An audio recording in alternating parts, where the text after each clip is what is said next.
একবার ভাবুন, একজন মানুষ সারাদিন কাজ করছে, পরিবারের দায়িত্ব পালন করছে, টাকার চিন্তা করছে, ভবিষ্যৎ নিয়ে ভাবছে, কিন্তু দিনের শেষে যখন সে একা হয়ে যাচ্ছে তখন তার মনের মধ্যে একটা প্রশ্ন বারবার ফিরে আসছে, এত কিছু পাওয়ার পরেও আমার মনটা শান্ত নয় কেন?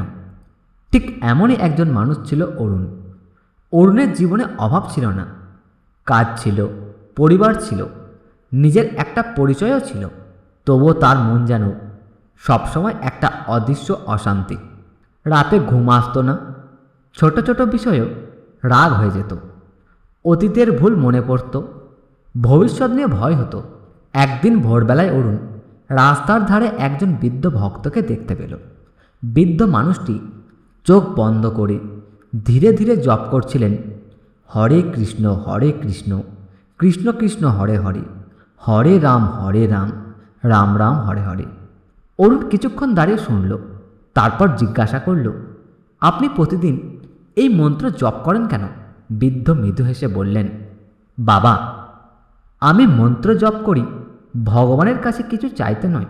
আমি জপ করি যাতে আমার মনটা ভগবানের দিকে ফিরতে শেখে। অরুণ কথাটি পুরোপুরি বুঝতে পারল না। বৃদ্ধ আবার বললেন, তুমি যদি প্রতিদিন নিজের মনকে হাজারটা চিন্তার মধ্যে ছুটতে দাও তাহলে মন ক্লান্ত হবেই, কিন্তু সেই মনকে যদি বারবার ঈশ্বরের নামের কাছে ফিরিয়ে আনো, ধীরে ধীরে তার ভিতরে পরিবর্তন আসতে শুরু করে। সেদিন অরুণ প্রথমবারের মতো কয়েক মিনিট সেই মহামন্ত্র জপ করল। হরে কৃষ্ণ মহামন্ত্র আসলে কি? মহামন্ত্রটি হল, হরে কৃষ্ণ কৃষ্ণ কৃষ্ণ হরে হরে, হরে রাম রাম রাম হরে হরে। বৈষ্ণব পরম্পরায় এই নাম মন্ত্রকে অত্যন্ত পবিত্র বলে মনে করা হয়। এখানে কৃষ্ণ এবং রাম ভগবানের নাম হিসাবে স্মরণ করা হয়, আর হরে ভগবানের শক্তির প্রতি আহ্বান হিসাবে ব্যাখ্যা করা হয়। অর্থাৎ এটি শুধু কিছু শব্দের পুনরাবৃত্তি নয়, এটি একজন ভক্তের ভগবানের প্রতি স্মরণ, আত্মসমর্পণ এবং অন্তরের আকুলতার প্রকাশ।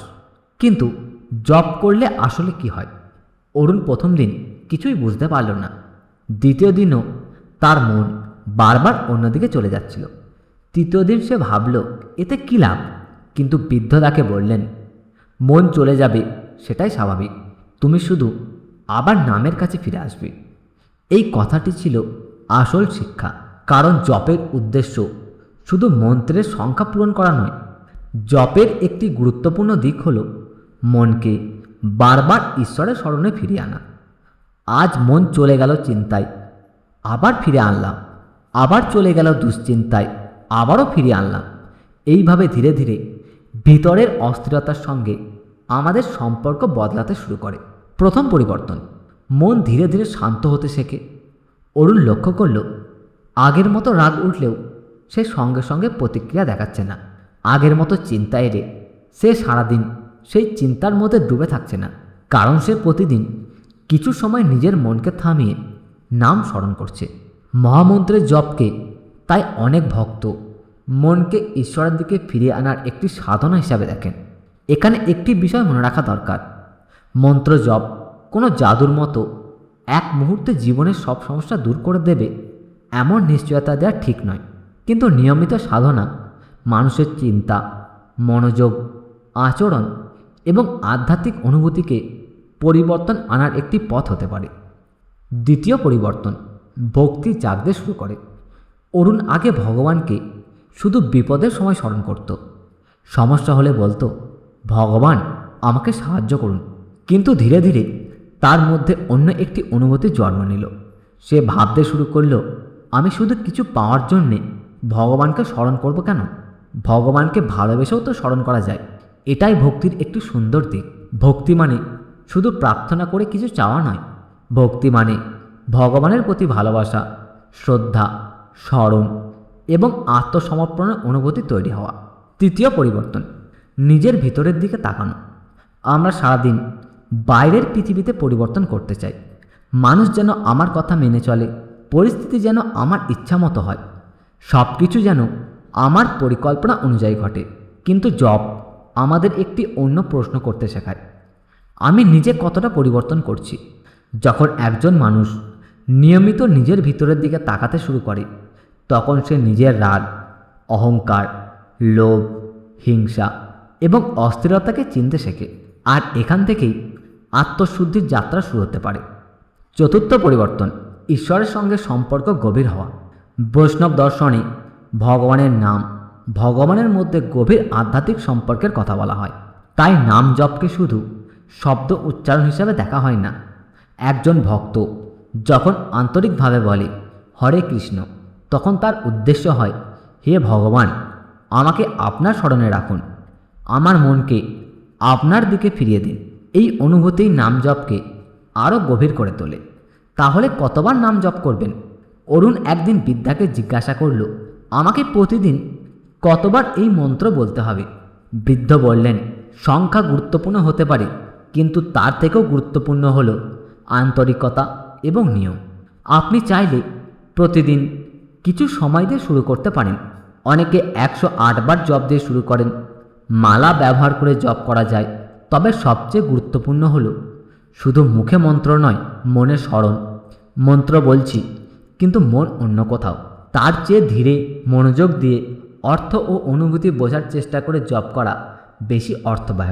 অরুণের জীবনের শেষ পর্যন্ত কি পরিবর্তন হলো? কয়েক মাস পরে অরুণ সেই বৃদ্ধের কাছে ফিরে এলো। সে বলল, আমার জীবনের সব সমস্যা তো শেষ হয়ে যায়নি।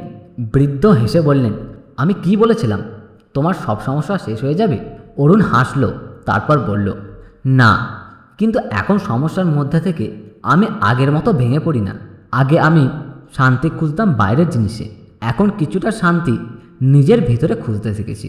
বৃদ্ধ চোখ বন্ধ করে আবার মহামন্ত্র জপ করতে শুরু করলেন। হরে কৃষ্ণ কৃষ্ণ কৃষ্ণ হরে হরে, হরে রাম রাম রাম হরে হরে।